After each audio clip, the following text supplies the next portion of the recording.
Hey, welcome to Bikes, Boats, and Bivouacs. Today we're going to tour a boat called La Duchesse in Clayton, New York.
As I had mentioned earlier, originally this was a mahogany hull here, and then in the mid-1950s, Andrew McNally had it replaced with a steel hull, and it was really more just for stability and to be able to preserve it. Mahogany is, I think all you know, is a lot more difficult to keep in good shape, and plus with the steel hull, I think the chances of it sinking again are hopefully rather slim.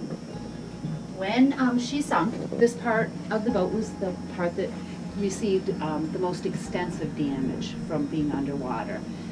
When we walk in here, we're going to walk into the kitchen and the pantry and then the servants' quarters on this side. Once we get in there, I'll share a little bit about that information, and then you can walk around.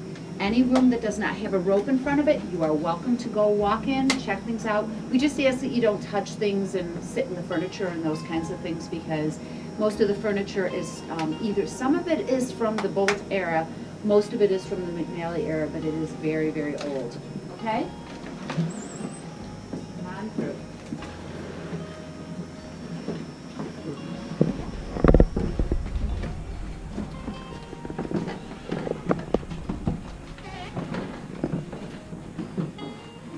I always think it would be so much fun to have a couple days to live on this. Right. Yeah. It feels like a summer house. I know.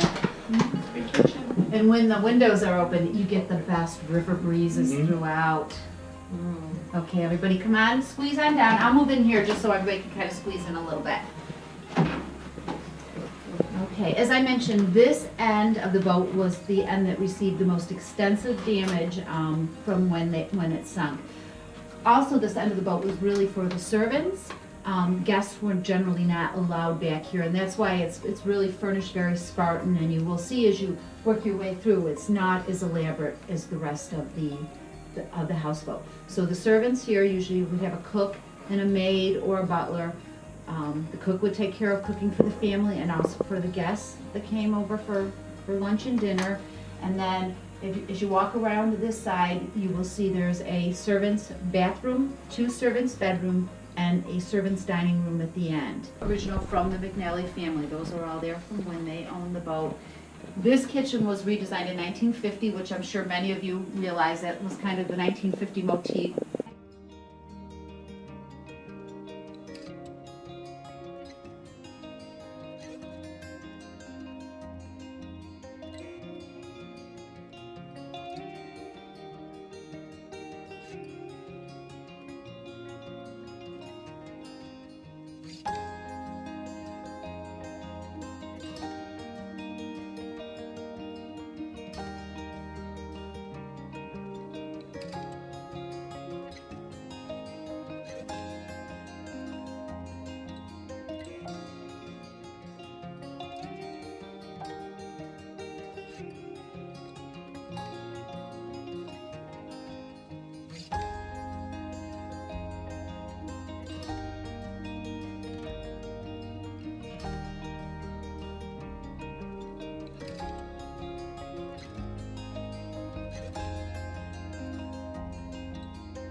dining room, and this room also received water damage in the sinking. It's the original, all the original woodwork in here, but they did have to paint it because staining it just didn't work with the damage. Note the floor, that it was the original floor. The black marks in it are rusty nail marks from when it was below water. The fireplace, as we mentioned, is coal burning, brass fronted. One thing people often ask is, why is it like an ocean motif, where this boat was built with the intention of coming to the Thousand Islands? And, you know, and so it's not really the Thousand Islands. My only guess is they just like the look of that. I don't really have an answer for that. All original dishes and glassware from the Boldt family and the McNally family. The china down here was originally from the Boldt family. The glassware is McNally. Over here again is a combination of the two families as well. And over the doorknob here, and you'll see in a couple of places, same thing. It's the Boldt crest down there, which is the heart with the bee in the middle with the stag above. And at Boldt Castle, you'll see the same. You see quite a bit of that family crest. So this is the Boldt family crest on these doorknobs.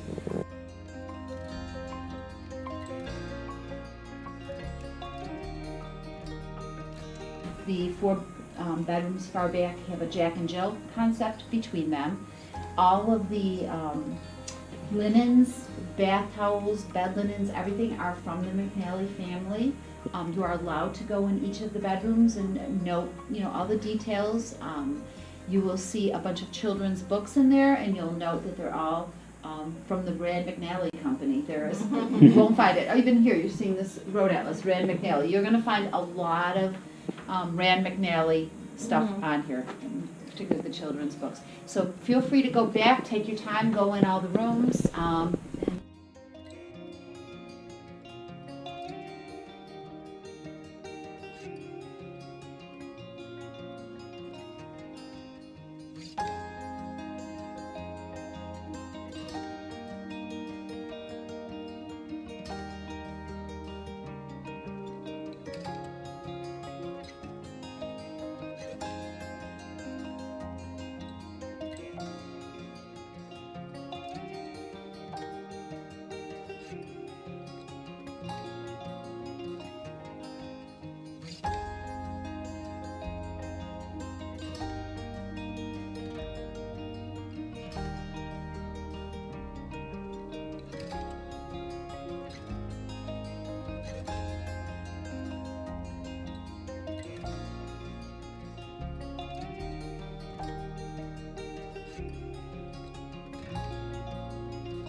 One of the famous guests that ate lunch here was Richard Nixon, by the way. Oh, really? He was a guest here of the McNally family.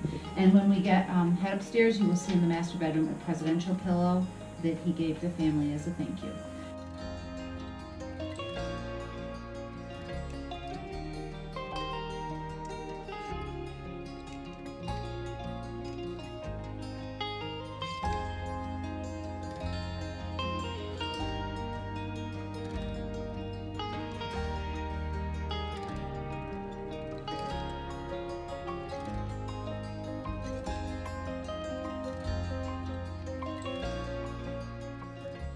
Was McNally's master bedroom up here. Do we have one Originally, the wall went right down here, and if you notice the stenciling on the ceilings is different. So this was George Boldt's den over here, and this was his smoking room over here.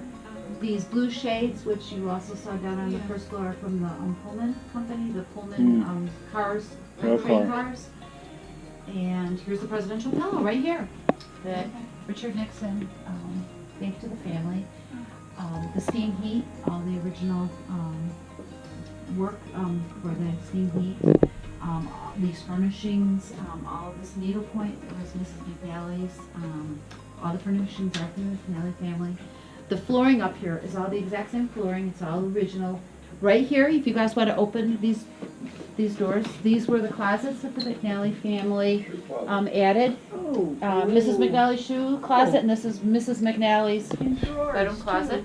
Oh my gosh. And then the one over here He gets was one door. for Andrew. Yeah, he gets one door. That's what I need. And with all of you who peeked into his office there probably saw those wild pants. He wore them almost all the time, so that's why he didn't need as much space as the rest. Mr. McNally's favorite pants. And then out here is the beautiful morning or sunset, whatever you want it to be. Balcony, go out and enjoy it. Yes, it was Mr. and Mrs. McNally's private little balcony area. I know.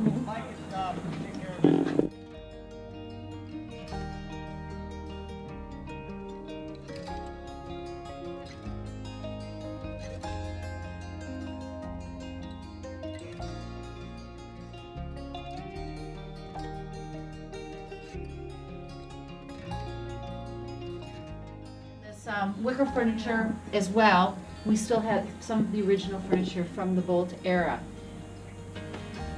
The piano right here that you're all looking at, the Steinway piano. This piano was found in the Boldt yacht house. It was underneath a whole bunch of stuff was tossed on top of it. It appears when the boat sunk, they removed it and put it on the edge in the yacht house, and then just tarps were over it, junk, life jackets, you name it. And at one point, when they were cleaning out the outhouse, they came across it and broke this. So they contacted Steinway and gave a serial number, and Steinway saw it and said this was registered for La Duchesse. So at that point, the Thousand Islands Bridge Authority owned Boldt Castle and the outhouse, so they now became the owner of this because that's where it was found. However, they have given it on loan to the Boat Museum, sitting back in its original place, as you will see on the picture up there from 1908, where it was originally on here. And so now here it rests, but again, it's not owned by the Boat Museum, it's still owned by the Thousand Island Bridge Authority. Hopefully they will let it stay here for a very long time. This is unconfirmed Tiffany glass. I'm not quite sure why somebody cannot confirm that, but I have to say unconfirmed. They were always signed someplace. Okay. The La Duchesse sign up here originally was on the exterior of the boat. Andrew McNally removed it and redid it, fixed it up, and then put it in here where it was out of the elements to keep it nice. These lamps here are original. They're original gas lamps. The note behind what I was talking about, the electrical cords, you can see them. They were not original. Yeah, and again here, retrofitting as well, the casing for adding the electric lights. The red and white canvas, that was recently replaced in a couple of years, but it always was red and white striped canvas from the beginning of time, and they kept that. And that's how the boat was known on the river. Able to open up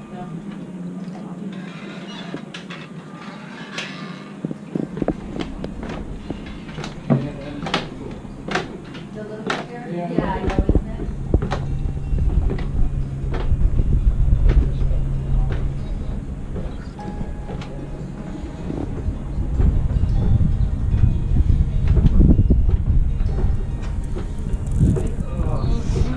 If you enjoyed this video, consider subscribing to the channel. It's free, it helps me out a lot. Also ring that bell, you'll be notified every time I put up a new video, and give the video a thumbs up, that helps too. But more important than all that, go have some fun out there. Thanks for watching.